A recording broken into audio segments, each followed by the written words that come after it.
హల్లెలూయా. దేవునికి మహిమ కలుగునుగాక. ఈ యొక్క పునరుద్ధాన దినం దేవుని మందిరానికి వచ్చిన మీ అందరికీ ప్రైజులు, అందరికి వందనాలు. ప్రభు మిమ్మల్ని దీవించునుగాక. హల్లెలూయా. ఈ పూట వాక్యాన్ని ప్రారంభించే ముందు ప్రతి ఒక్కరూ మనలో ఉన్న ప్రతి ఒక్కరూ, సమాజంలో ఉన్న ప్రతి ఒక్కరికి ఒక ఆశ ఏంటంటే ఉండడానికి సొంత నివాసం అనేది ఉండాలని.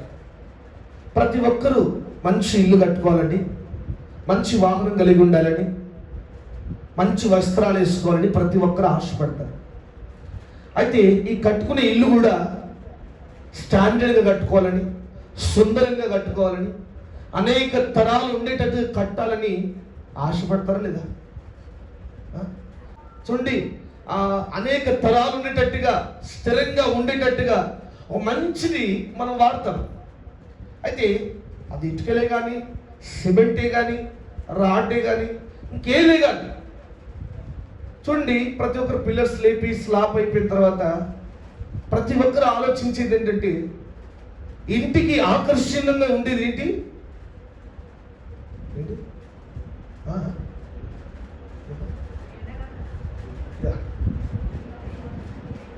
ఒక ప్రతి ఇంటికి స్లాబ్ వేస్తాం, గోడలు కట్టుకుంటాం. అందరూ గుర్తించదగ్గ ఆకర్షణీయంగా ఉండేది ఏంటి? పెయింటింగ్. ప్రతి ఒక్కరు చూడగానే ఏమన్నా మనకి ఏం గుర్తొస్తుంది? గుమ్మం గుర్తురాలా? గుమ్మం గుర్తురా? ప్రతి ఒక్కరు చాలాసార్లు, నేనైతే చాలాసార్లు అనుకుంటాను, అనేక ఇంట్లో వెళ్ళినప్పుడు ఆ గుమ్మం చూడడానికి రకరకాల డిజైన్లు, వింటున్నారా? రకరకాల డిజైన్లు వాడుతుంటారు. చక్కటి గుమ్మాన్ని ఏర్పాటు చేస్తారు. చూడండి, మా గుమ్మం కూడా 5 ఇంచులు వెడల్పు ఉండాలని, 5 ఇంచులు మందం ఉండాలని, మంచిగా మందం ఉన్న దర్వాజు వాడాలని ప్రతి ఒక్కరు అనుకొని, మళ్ళా రెండోది ఏంటంటే ఈ దర్వాజు పెట్టి అనేక తరాలకు ఉండాలి, అలాగే స్టాండర్డ్గా ఉండాలి అనుకుంటారా? అది చూడండి, గుమ్మం ఎంతో డిజైన్గా చేస్తారు, చాలా బాగా వాడతారు. అయితే కొద్దిమంది అంటే మిడిల్ క్లాస్ కాకుండా కొద్దిగా ఉన్న వాళ్ళు ఏం చేస్తారంటే ఆలస్యమైన పర్లేదు కానీ మంచి కర్ర వాడాలనుకుంటారు. ఏ కర్ర వాడాలనుకుంటారు?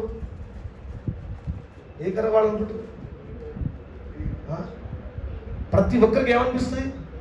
మనం టేక్ ఎప్పుడు అనుకోం, కానీ పెద్ద వాళ్ళందరూ ఏమనుకుంటారంటే లేట్ అయినా టేకే పెట్టాలనుకుంటారు. మనం ఏం చేస్తామంటే ఉన్నది ఏదున్నా మనం పాతవి ఉన్నా, మేమైతే అదే చేస్తున్నాం. పాతవి ఉన్నది ఇది ఉన్నా ఏదో దాన్ని ఎట్లా ఆ పూట వాడితే తాగుతా అనుకుంటాం. కానీ వాళ్ళ ఆలోచన ఎలా ఉంటుందంటే శ్రేష్టమైనది వాడాలి, తరతరాలకు నిలుచుండేది వాడాలి, శ్రేష్టంగా అనేక తరాలకు స్టాండర్డ్గా ఉండేది వాడాలి.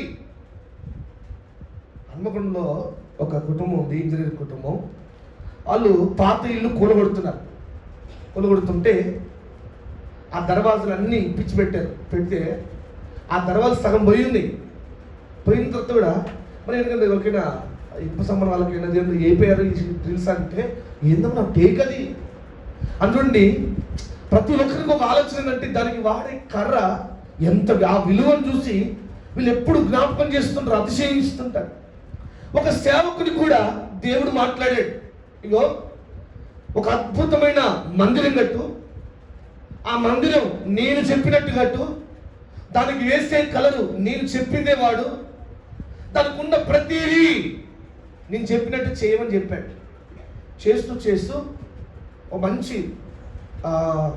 కర్రలు వాడాలి, నువ్వు వెంటనే మంచి గొడ్డలు పదును పెట్టుకో, ఊర్లోకి వెళ్ళు, నేను చెప్పే కర్ర దొరికేంత వరకు వెళ్ళి ఆ కర్రను నేనుండే స్థలానికి, నేనుండే మందిరంలో దాన్ని వాడని చెప్పాడట.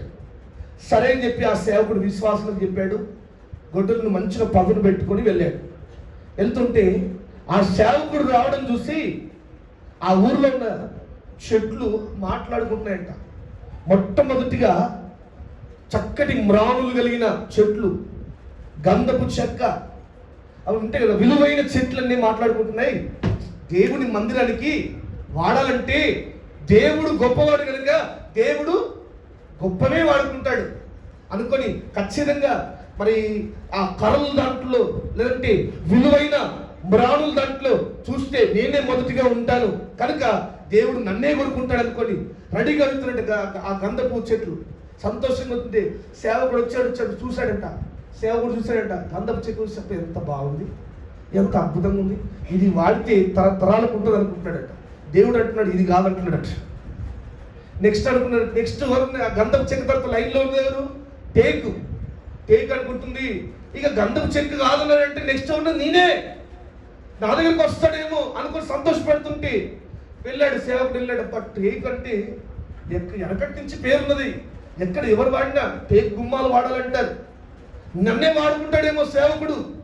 దేవుని మందిరంలో గొప్పవి వాడాలి, పనికి మాలని ప్రయోజనం లేని వాడకూడదు కదా. నేను అందరికంటే ప్రయోజనకరమైన దాంట్లో గొప్ప దాంట్లో ఉన్నాను కదా, నన్ను వాడుకుంటాడని ఈ టేక్ అనుకుంటే దేవుడు అని అంట ఇది కూడా కాదన్నట్టు. తర్వాత ఇంకే చాలా ఉంటాయి కదా, మద్దికర్ర కానీ ఇంకోటి జిగట ఏదో అంటారు, అదేదో అవి ఉన్నాయంట, అవి కూడా వాడుతుందంట. ఇక అంత అయిపోయిన తర్వాత మనం మిడిల్ క్లాసులు వాడేటి ఏం వాడతారు? చెట్టు యాపకర్రలు వాడతారు, యాప దర్వాజలు వాడతారు కదా. ఈ యాపలు అనుకుందంట అన్నీ అయిపోయినట్టు నేనే లాస్ట్, నా తర్వాత ఇంకెవరు లేరు అసలు వాడాలంటే. నన్ను చివరిలో నేను వాడాలి, పేదరికులకైనా పేదవాళ్ళకైనా మిడిల్ క్లాస్ వాళ్ళకైనా అందుబాటులో నేనే కదా అనుకున్నదంట. ఈ యాపకర్రను కూడా దేవుడు వద్దన్నాడట. వద్దని చెప్తారట. ఆ ఊరంతా వెతికిన ఇంకే చెట్లు లేవు, ఊర్లో ఉండేటి ఇవే కదా. ఊరు బయట ఎక్కడో అడవిలో దేవుడు పొమ్మంటే వెళ్తే చూస్తే అక్కడ అంతా తుమ్మ చెట్లు ఉన్నాయట. ప్రభు అన్నీ అయిపోయినాయి ఇంకేమున్నాయంటే చూస్తే తుమ్మ చెట్టు దగ్గరికి వెళ్తే సేవకుడికి అస్సలేట. ఆ తుమ్మ చెట్టు చూస్తే దాని కింద అన్ని ముళ్ళు, దాని కొమ్మలకు అన్ని ముళ్ళు, కనీసం ఒక బండికైనా నీడనిచ్చే స్వభావం కాదు ఈ తుమ్మ చెట్టు. కనీసం దేనికి ఉపయోగపడుతుంది తుమ్మ చెట్టు? ఒక నీడ లేదు, ఒక ఫలము లేదు, ఒక ఆలోచన లేదు, ఏది లేదు.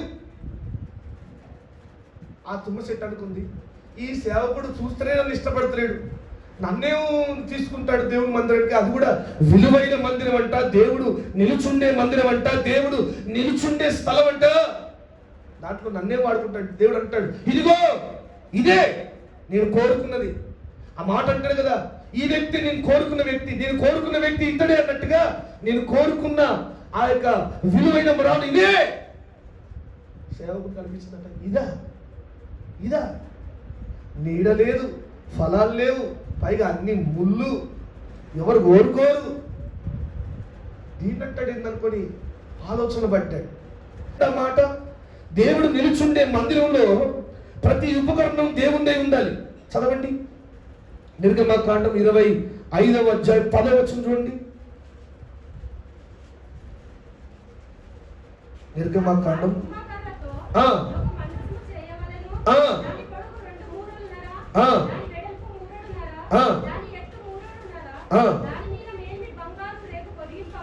చాలు హల్లెలూయా. దేవుడు అంటున్నాడు మోషే నేను మీతో నివసించాలంటున్నావు కదా, ఒక పరిశుద్ధ స్థలాన్ని కట్టు, ఒక పరిశుద్ధ మందిరాన్ని కట్టు. ఆ మందిరంలో వాడే ఒక దారము కూడా దేవుడి అనుకూలమైన, దేవుడి చిత్తానుసారంగా దేవుడు కోరుకుందే వాడాలి. దాంట్లో విలువైన ఉపకరణములు 3 స్టేజులు ఉన్నాయి. బయట ఆవరణం దానిలో 2 ఉన్నాయి, బలిపీఠం, గంగాలం, ఇత్తడి గంగాలం. సరే ఇది ప్రక్కన పెడితే పరిశుద్ధ స్థలం, నిత్యము సేవకుడు అడుగుపెట్టే పరిశుద్ధ స్థలంలో చూడండి, దీపవృక్షం, సన్నిధి, సముఖపు రొట్టెల బల్ల, ధూపవేదిక. సరే ఇవి ఉన్నాయి. ఇవన్నీ ఆర్డినరీ స్టేజ్లో ఉన్నాయి అనుకుంటే విలువైన స్థలం, సేవకునికి కూడా అడుగు పెట్టడానికి అనుమతి లేదు. ఒక్కటేసారి సంవత్సరానికి ఒక్కటేసారి దాంట్లోకి రావాలి. వచ్చినప్పుడు చూడండి తన నడుంకి 1 గంటలు కట్టుకుంటారు. ఒకవేళ దాంట్లో సేవకుడు ఆ మహిమకు తట్టుకోలేక చనిపోతే ఆ గంటల శబ్దం విని బయట నుంచి తాడు కట్టి ఉంటుంది, తాడుతో గుంజేవారు. దాంట్లో కనీసం పడిపోయిన వ్యక్తిని తీసుకోవడానికి కూడా అనుమతి లేదు. అంత విలువైన స్థలం అది, అంత పరిశుద్ధ స్థలం అది, అంత మహిమతో నింపబడిన స్థలం అది. ఆ స్థలంలో దేవుడు చెప్పాడు, ఒక్కటే మందసం లాంటిది చెయ్యాడు. అంటే ఎట్లా ప్రభు అంటే, ఒక టేబుల్ మాదిరిగా చేయి, దానికి విలువైన కర్ర వాడాలన్నాడు. విలువైన కర్ర అంటే టేకో, మరానో, గంధపు చెక్క అంటున్నాడు.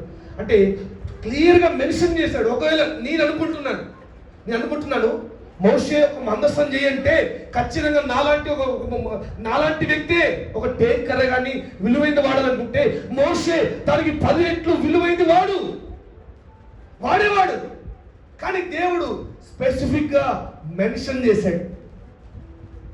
అంటే క్లియర్గా చెప్పాడు, ఈ మందసానికి ఏ కర్ర వాడాలి చెప్పండి. ఏ కర్ర?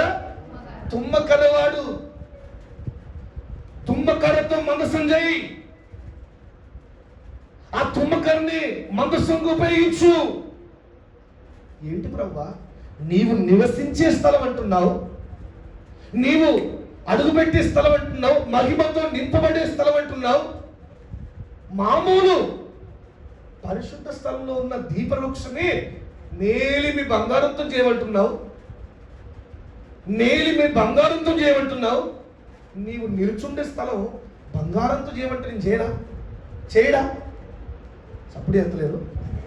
చెప్పుడు దీపవృక్షమేమో మేలిమి బంగారుతో, అంటే మనం వాడే బంగారం కాదు, మనం వాడే బంగారం తీసుకెళ్ళి ఆయనకిచ్చి ఒకవేళ అమ్మాలనుకుంటే దాంట్లో అవన్నీ తీస్తే సగం పోతుంది.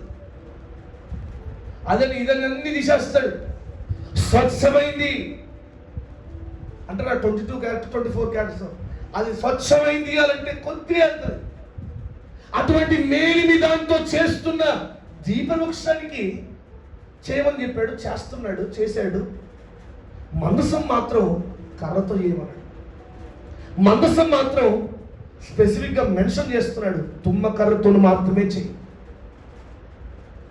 మోషే మనసులు అనుకోవచ్చు, ఇశ్రాయేల్ ప్రజలు అనుకోవచ్చు, అరే ఈ లోకంలో సాధారణంగా 4 రోజుల నుండి కూలిపోయి ఇంటికే ఎవడు తుమ్మకర్ర వాడడు, తుమ్మకర్ర వాడాలనుకోడు, లేట్ అయినా ఆలస్యమైనా విలువైన రాళ్ళు కావాలనుకుంటాడు, విలువైన వాటితో చేయాలనుకుంటాడు, విలువ కలిగింది నా ఇంటికి పెట్టాలనుకుంటాడు, అందరూ విలువగా చూసేటట్టుగా చేయాలనుకుంటాడు, మంచి డిజైన్ చేయాలనుకుంటాడు.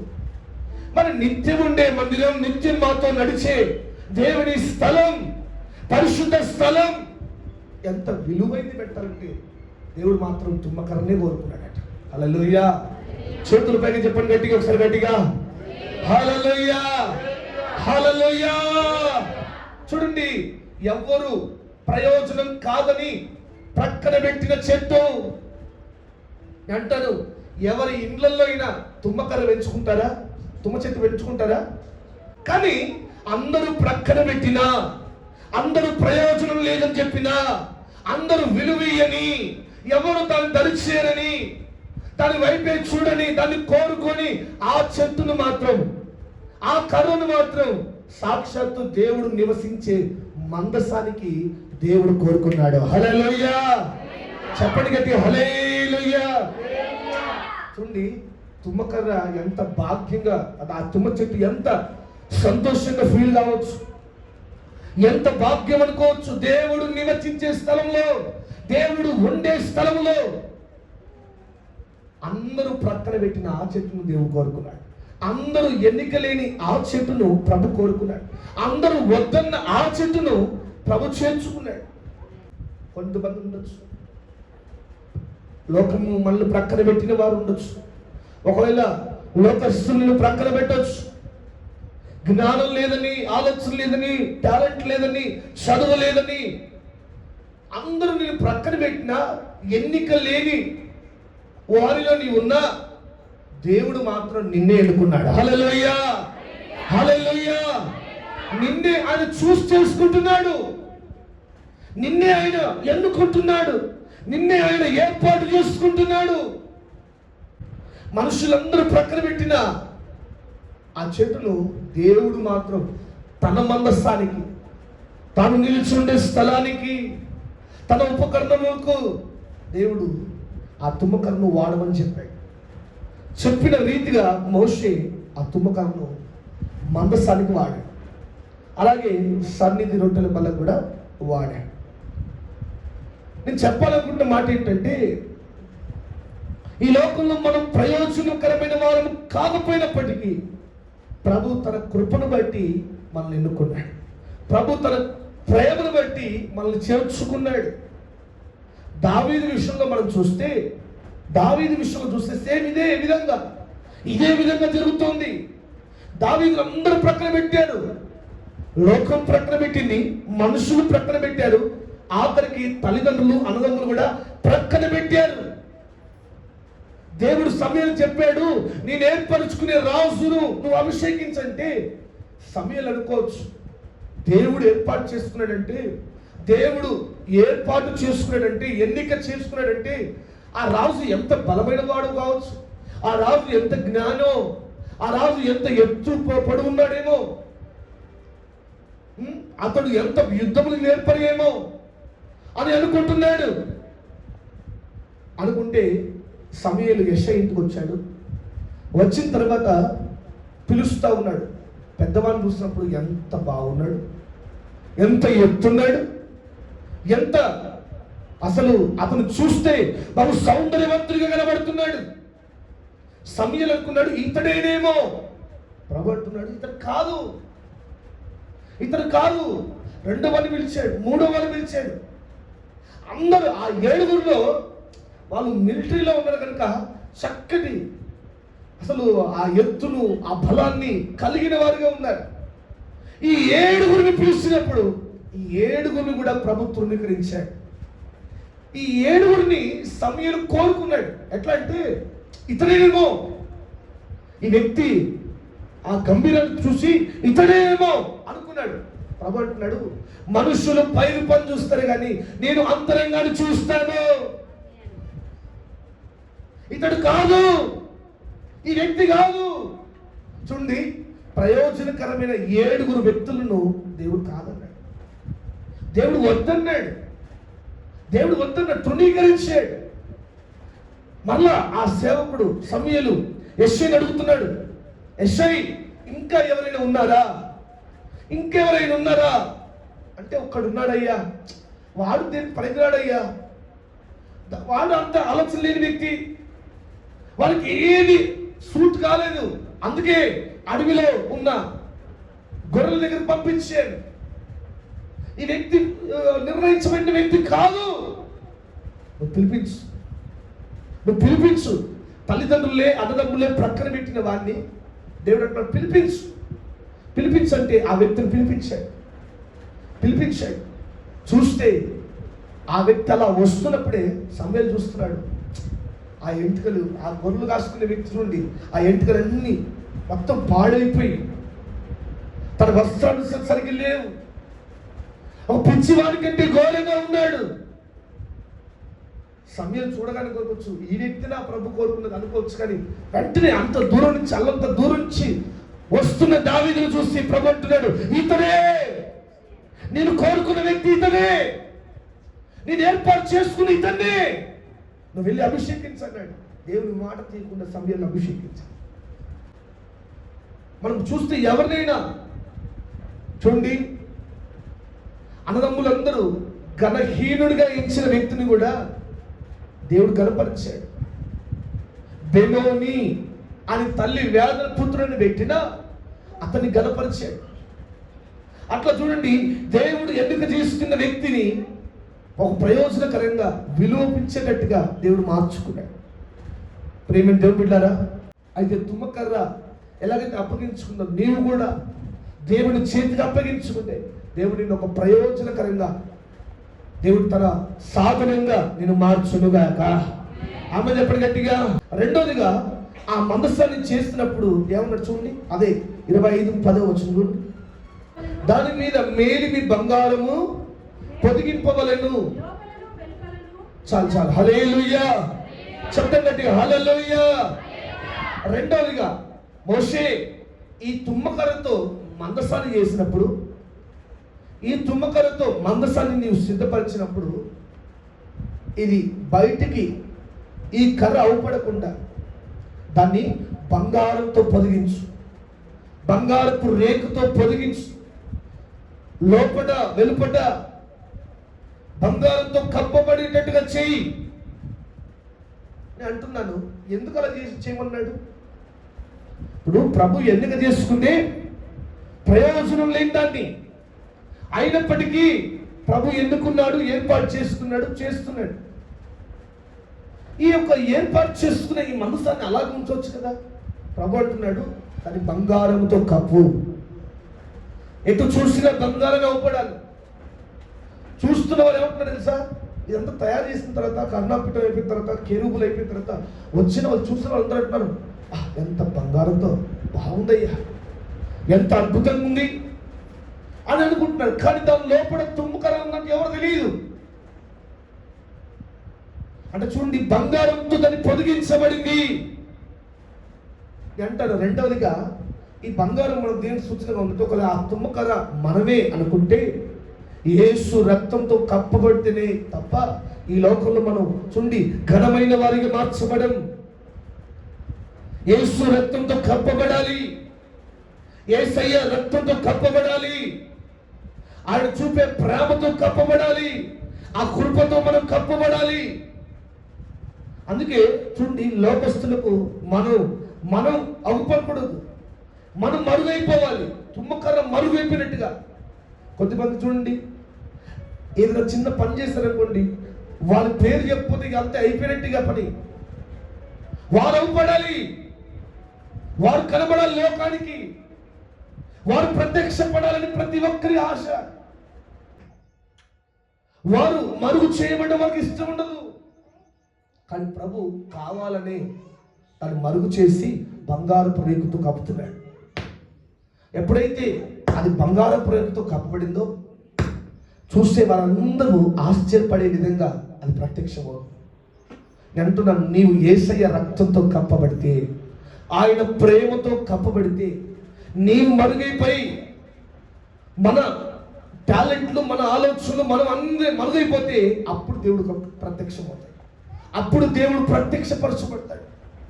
చూడండి, మనం యేసయ్యను ప్రత్యక్షపరచుకోకుండా, ఆయన మహిమను ప్రత్యక్షపరచకుండా, ఆయన ప్రేమను ప్రత్యక్షపరచకుండా, ఆయన కృప చేత కప్పబడకుండా మనల్ని మనం ప్రత్యక్షపరచుకుంటే అందరూ తీసి ప్రక్కన పెడతారు. ఎవరు మనకు విలువీయరు. నన్ను చూస్తే విలువిస్తారేమో, నన్ను చూస్తే గనపరుస్తారేమో. యేసయ్య లేని బ్రతుకు జీరో. యేసయ్య లేకపోతే ఎవరికి విలువ లేదు. నీకైనా నాకైనా, నీవైనా నేనైనా మన టాలెంట్ని బట్టి కాదు మనకు విలువ వచ్చింది. మన ఘనత వచ్చిందంటే మనకున్న ఆధిపత్యాన్ని బట్టి కాదు, ధనాన్ని బట్టి కాదు, కేవలం యేసు రక్తంలో నీవు కప్పబడ్డావు. హల్లెలూయా, చెప్పండి గట్టి హల్లెలూయా.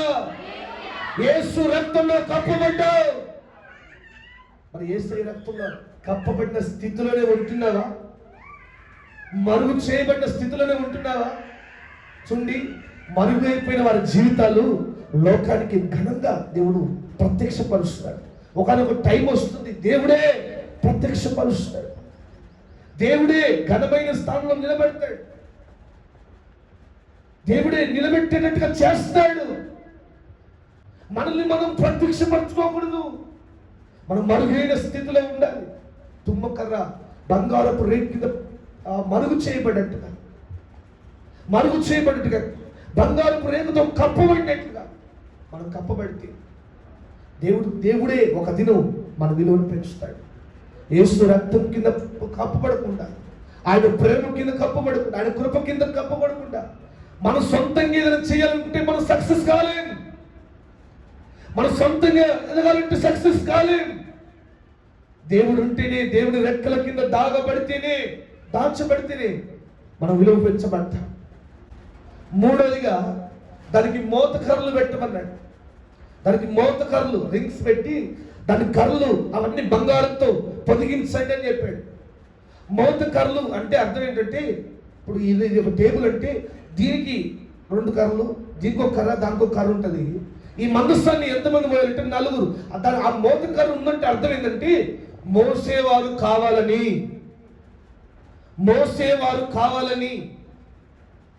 నిజానికి ఈ మందస్థాన్ని 4 మోయాలి. మనం యోర్దాను నది పాయలయ్యే ముందు మనం చూస్తాం, యాజకులు మందస్థాన్ని మోస్తూ అడుగు పెట్టినప్పుడు అని రాయబడి ఉంటుంది. అంటే చూడండి, దీనికి మోతకర్రలు పెట్టాడు. దేనికి? దీన్ని మోసేవారు కావాలి.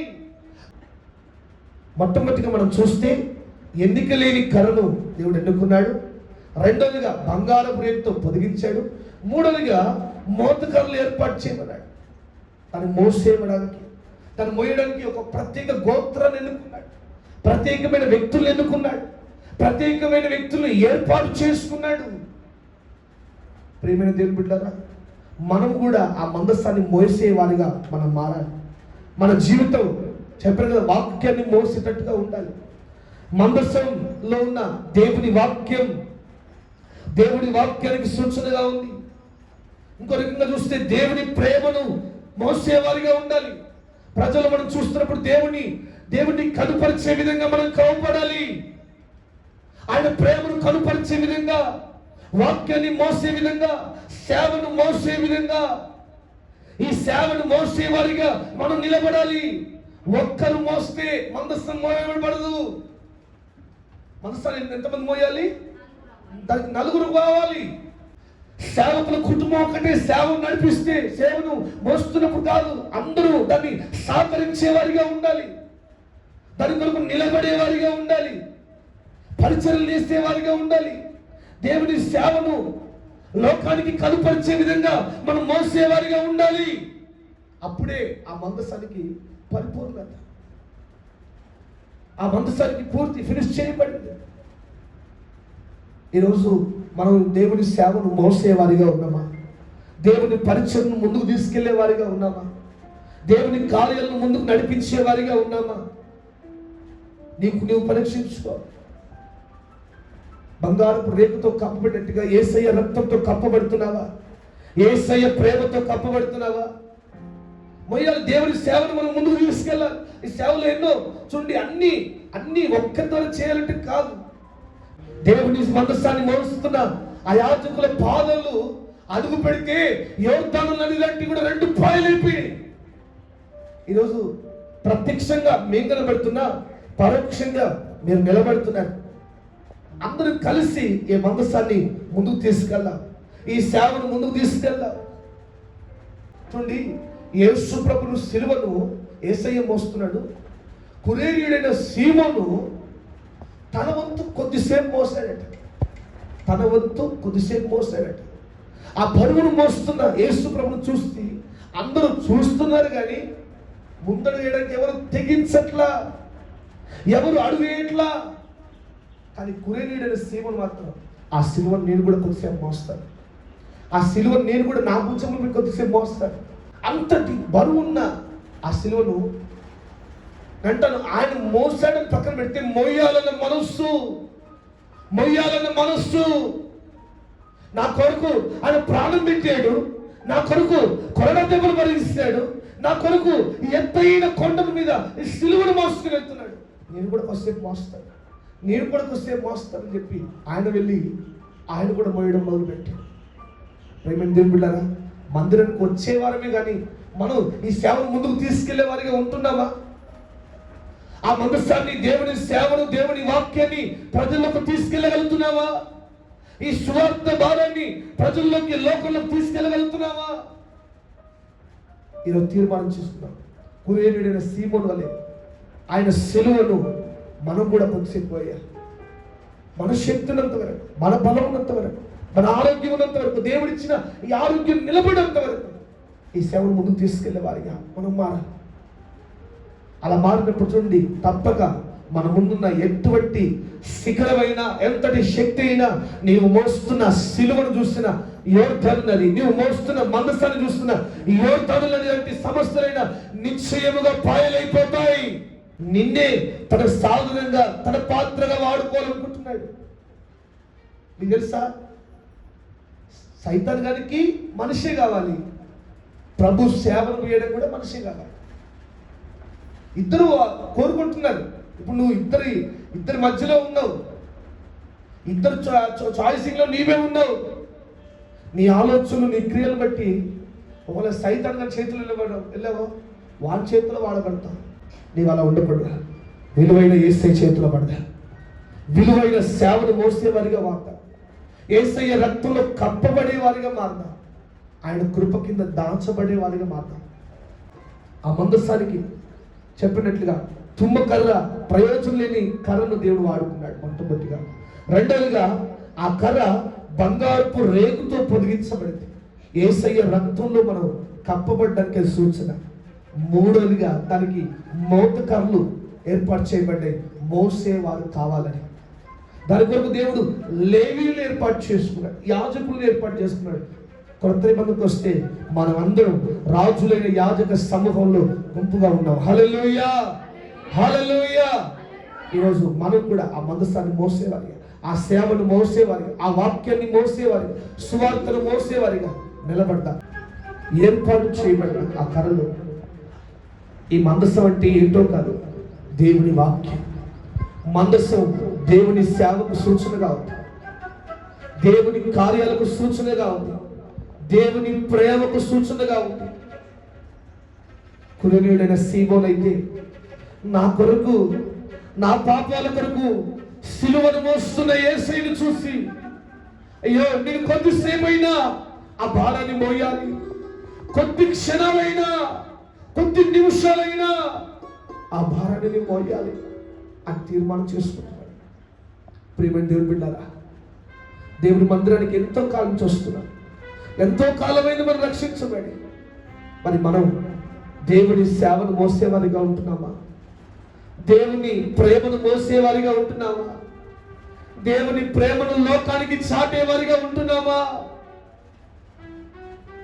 తల్లి మర్చిపోయిన, తండ్రి విడిచిపెట్టిన, అన్నదమ్ములు మర్చిపోయిన దావీదును దేవుడు ఎన్నుకున్నాడు.